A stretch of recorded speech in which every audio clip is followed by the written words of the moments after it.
La Russie exigera des garanties en béton dans tout accord de paix avec l'Ukraine.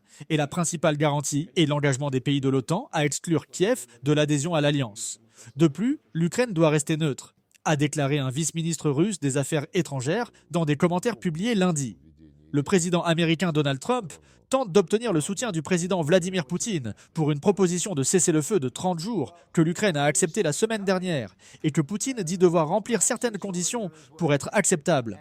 Trump devrait parler à son Poutine cette semaine des moyens de mettre fin à la guerre de 3 ans en Ukraine, a déclaré l'envoyé américain Steve Witkoff à CNN dimanche après être revenu de ce qu'il a décrit comme une réunion positive avec Poutine à Moscou.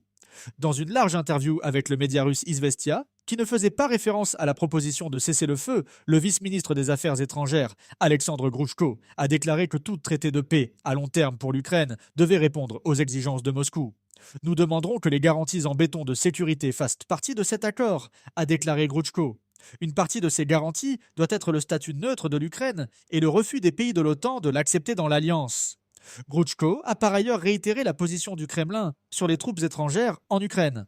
Selon lui, Moscou est catégoriquement opposé au déploiement de casques bleus de l'OTAN près des frontières de la Russie.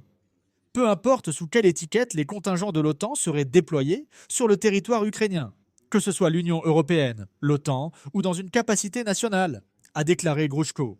S'ils sont déployés là-bas, cela signifie qu'ils sont positionnés dans la zone de conflit avec toutes les conséquences pour ces contingents en tant que partie au conflit.